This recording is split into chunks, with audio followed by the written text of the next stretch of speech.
a Hindu tattoo, a secret affair, and two men who thought they were killers. Detective Mike Walker uncovered the truth behind one of LAPD's most twisted cases, and it wasn't what anyone expected. The Shiva murder case, a true crime investigation. What we're about to tell you will change everything you think you know about murder investigations. Detective Mike Walker had 20 years with LAPD homicide, and this case taught him that sometimes the most obvious suspect isn't the guilty one. But here's what shocked everyone involved. The Angeles National Forest had kept it secret for exactly 48 hours when those hikers stumbled upon what would become the most deceptive case of Detective Walker's career. A young woman's body, wrapped in plastic, hidden beneath forest debris like a carefully buried treasure. But the real shock wasn't finding the body. It was discovering who didn't kill her. Detective Walker arrived at the scene with his partner Sam Rivera, and immediately something felt calculated. This wasn't a panic disposal. Someone had taken their time. The victim appeared to be in her late 20s, no identification, but Dr. Jennifer Cole, their medical examiner, spotted something that would crack this case wide open. Detective Walker, there's a significant tattoo on her right breast, multi-armed deity, very detailed work. In Detective Walker's 2 decades of detective work, he'd learned that distinctive body art often provided the fastest path to victim identification, but he had no idea this tattoo would lead them through a maze of lies where everyone was hiding something. What happened next started their journey into deception. 24 hours later, Sam and Detective Walker were hitting every tattoo parlor in Los Angeles. 12 shops, 12 dead ends, until they walked into Sacred Ink on Melrose Avenue. Carlos Martinez, the owner, took one look at their photograph and nodded. "That's definitely mine. Shiva, Hindu deity of transformation." The client was emotionally intense, talked about needing luck and happiness. But then he said something that opened their first door. She was torn between 2 men, felt trapped. Very beautiful woman, but carrying heavy emotional baggage. She paid cash, over $2,000. Sam leaned forward. "Any specifics about these men?" "Relationship problems, definitely. She mentioned working in interior design, decorating expensive homes in Beverly Hills." What they discovered about those Beverly Hills connections would lead them to 2 men willing to lie about murder. Dr. Cole's autopsy revealed something crucial beyond the obvious trauma. Your victim underwent recent breast augmentation, extremely sophisticated work, probably one of the top 5 surgeons in LA. Within hours, they had their answer. Dr. Patricia Webb of Beverly Hills Cosmetic Surgery immediately recognized the work. Ada Torres, age 29, from Phoenix. But here's where the financial web started unraveling. Initially, Ethan Black paid the $15,000 fee. Then Ms. Torres got a refund claiming she wanted to pay independently. Then someone else, Joseph Stone, made the final payment. Sam and Detective Walker exchanged glances. 2 different men paying for the same woman's surgery. This suggested Ada was playing a dangerous game with both men's emotions. And they were about to discover just how dangerous that game would become.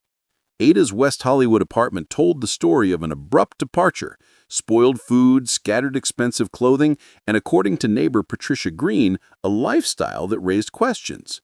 She kept irregular hours, often with different men, loud arguments at all hours. She seemed troubled, always arguing with someone on the phone. The apartment search revealed no personal documents, but forensics found multiple male DNA samples on clothing and bedding. Ada was juggling relationships, but they still didn't know which one would turn deadly. But when they tracked down the first man who paid for her surgery, they stepped into a love triangle that had already exploded. Credit card records led them to Ethan Black, successful real estate developer, Century City offices, genuine shock at Ada's death. "We'd been together 14 months. Met at a charity auction. I wanted to marry her, but Ada always said she needed more time." Black described their last night together. 3 nights ago at my friend Joseph's house. Ada had been distant for weeks, and that night everything exploded. She drank heavily, became argumentative. We fought in my BMW, and she scratched my face deep enough to draw blood. But what Black told them next would reveal the first layer of deception. When I dropped her off at Joseph's place, she insisted on going back there. That was the last time I saw her alive. The same Joseph Stone who had secretly paid for her surgery. What they discovered about Joseph Stone's relationship with Ada would expose the affair that started this deadly chain of events. Joseph Stone's Beverly Hills mansion screamed success, but his nervous demeanor during questioning immediately raised red flags. His story matched Black's version, almost. Ethan and Ada left around midnight after their argument. About 30 minutes later, Ada returned alone, extremely upset. What did she want to discuss? Sam pressed. Personal problems with Ethan. She felt trapped. I offered to let her stay the night to calm down. But bank records revealed Joseph had paid $8,000 towards Ada's surgery. Phone records showed daily conversations lasting hours. When confronted with evidence, Stone cracked. We'd been having an affair for 6 months. Ada was lonely with Ethan, and I was divorced available. Then Dr. Cole called with information that would reveal the deadliest secret of all. Detective Walker, Ms. Torres was pregnant, approximately 8 weeks along. Within 48 hours, DNA testing gave them their answer. Ethan Black was not the father. Joseph Stone was, with 99.7% certainty. Stone's story changed. Ada came back that night to tell me she was pregnant and wanted to leave Ethan for me. But I panicked. I told her I couldn't handle that commitment. She threatened to tell Ethan about us, about the baby. We argued violently. She was drunk, emotional, but I swear to you she left my house alive around 5 a.m. But if Stone was telling the truth about Ada leaving alive, then who killed her? Before they could answer that question, Ethan Black discovered the affair and took justice into his own hands. Ethan Black learned the truth through Stone's housekeeper, who had witnessed the affair. Consumed with rage over his best friend's betrayal, Black confronted Stone at his Beverly Hills home. The confrontation ended with Black shooting Stone 3 times with a .38 revolver. When they arrived, they found Black sitting calmly beside Stone's body. He killed Ada and their unborn child. 25 years of friendship meant nothing when it came to taking what he wanted. But Stone had died maintaining his innocence about the murder, which meant their real killer was still out there. And that's when they made the most disturbing discovery of all. What they found in the groundskeeper's quarters would reveal the truth about who really killed Ada.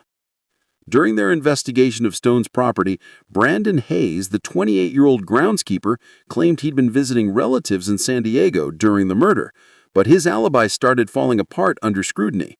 His living quarters above Stone's garage were suspiciously clean for someone planning to leave permanently. More importantly, they found something that made their blood cold. Secret photographs of Ada taken over several months. Brandon had been stalking her during her visits to Stone's property. Under interrogation, Hayes finally confessed to the real crime. I'd been watching Ada for months. That night after she left Mr. Stone's house around 5 a.m., I followed her to the garden area. She was still drunk, crying, vulnerable. I approached her, thinking maybe she'd finally notice me, but when she rejected me harshly, told me to leave me alone, I lost control. Hayes described striking Ada with a garden tool, a metal spike used for lawn maintenance, then strangling her when she survived the initial blow. He wrapped her body in plastic sheeting from the garden supplies and disposed of it in Angeles National Forest. The physical evidence finally made sense. Soil from Ada's hair matched the garden area where Hayes had attacked her. The murder weapon was found hidden in Hayes' maintenance shed. Security cameras had been disabled using his access codes. Stone had lied about the affair to protect himself from scandal, but he wasn't a killer. Black had murdered an innocent man for revenge for a crime Stone never committed. Brandon Hayes was convicted of first-degree murder and sentenced to life without parole. His stalking behavior and calculated disposal of evidence demonstrated clear premeditation. Ethan Black received 15 years for voluntary manslaughter. Though his victim was innocent of murder, Black's emotional state over the affair and pregnancy influenced the court's sentencing. But here's what haunts Detective Walker about this case. 2 men confessed to crimes they didn't commit. Stone to protect his reputation, Black believing he was avenging Ada's death. Meanwhile, the real killer watched silently as others took the blame for his obsession. What began with a Hindu tattoo symbolizing transformation revealed how lies, secrets, and obsession can destroy multiple lives. The Shiva murder case proved that modern forensic science can uncover truth, but human nature often obscures it. Remember, in murder investigations, the obvious answer isn't always the right one. Sometimes the real killer is hiding in plain sight, letting others destroy themselves with guilt and revenge. Truth has a way of surfacing, but sometimes it emerges too late to save the innocent from their own assumptions. What case should Detective Mike Walker investigate next? Let us know in the comments below, and don't forget to subscribe for more true crime investigations where nothing is as it seems.